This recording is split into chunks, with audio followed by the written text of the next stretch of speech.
So why the legal system when a baby has an HIE injury? I want to talk with you today about this because, believe it or not, when most families, when they contact my office after their baby has suffered a traumatic brain injury like HIE, a lot of families are really reluctant to do that. Like, it takes a lot for a family to get to the point to where they are looking to hire or they're looking to talk with an attorney as to what happened to their child. And I want to talk with you today about two of the main reasons as to why families reach out. The first one is going to be that they contact us because, quite frankly, they just don't have the money or the finances to be able to do an investigation on their own as to the cause of their baby's traumatic brain injury.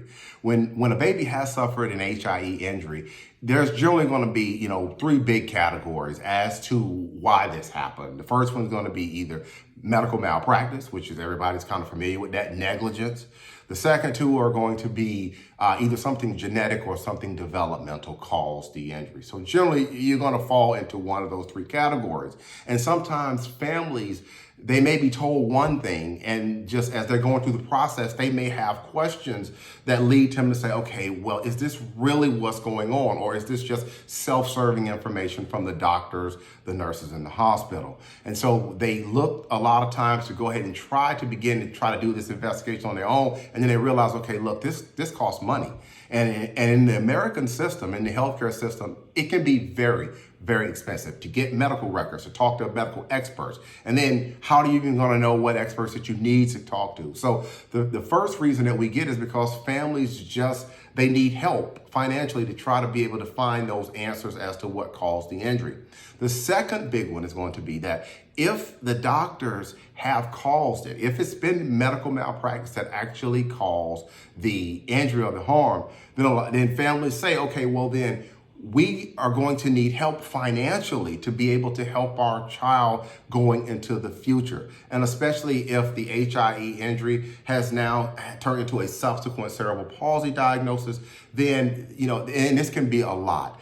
In a lot of instances, depending on the severity of the traumatic brain injury, you can have moderate, mild to severe.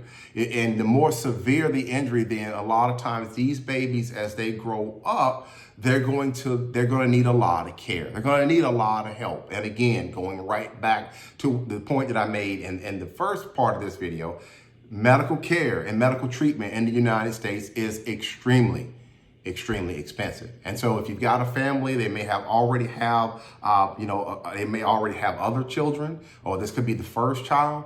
But either way, now with this disability in here, this can now make this life more challenging for these families. So the second one is going to be that families contact us because if the hospitals have caused this injury, then it's just only fair that the hospitals, the doctors and nurses in the hospital, that they are able to pay money to be able to help these families along. Now, before I close this video out, I want to make sure that you understand this very important point about the U.S. legal system.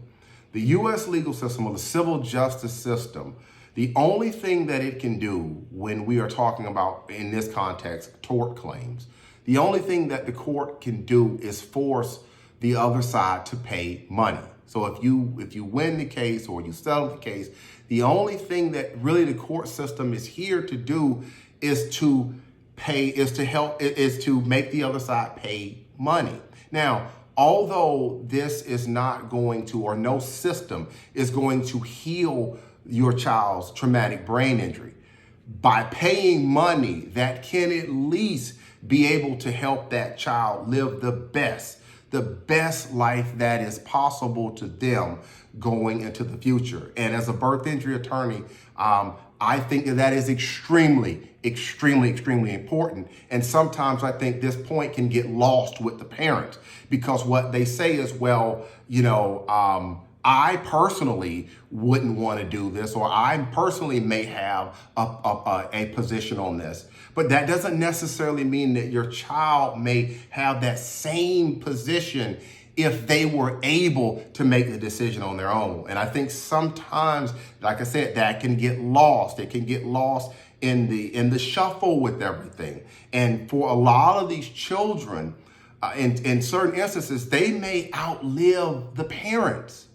I want to say that again because that's important, and I don't think that people tend to think about that. In some of these cases, although these children and these babies have traumatic brain injuries, with care and with support systems, they can, in some instances, outlive the parents. And when the parents are gone, what's left there for the child? So although money, people don't want to like to talk about money, but in this system, in the United States, especially when you're dealing with healthcare, money is extremely, extremely important. If you have more questions, maybe you're watching this video today because your baby has suffered an HIE injury and you have, questions as to the cause. Was it genetic? Was it developmental? Was it medical malpractice, essentially by the hospital, doctors, and nurses? If you have that going on and you want to speak with me further, what I invite you to do is to get your cell phone. There's a telephone number down below on the screen. Get your cell. Give me a call my office. Let us talk with you and listen to your experience and listen to your baby story to try to see if there's something that we can help you with this. What I would remind you is that when you contact my office and you talk to my secretary, make sure that you make sure that you get on our calendar. You pick a date and a time to get on our calendar so we can give you a call back and to be able to start this discussion. Also remember too, my secretary, more likely they're going to ask you about an email, giving us an email address. Make sure that you leave a good working email, an email that you check consistently, because sometimes we may have to email you. We may have to correspond through email. So it's good for you to have a working email address. And finally, I practice law here in the state of Maryland, and I know from time to time individuals will contact me. They're in the United States, but they're not in Maryland. If that's you, just remember that we have to use co-counsel or local counsel if you are not in Maryland. In other words, just an attorney in your state. So that's something that we can work to help you on. But I just want to make sure that you understand that co-counsel, that local counsel aspect of things, if you're not here in the state of Maryland. All right, that's going to be it for today's quick educational video. Again, I'm Marcus Boston, and I'm one of the childbirth injury and medical malpractice attorneys practicing law here in the state of Maryland at Boston Law Group, LLC. We'll talk with you next time. Take care. Enjoy the rest of your day.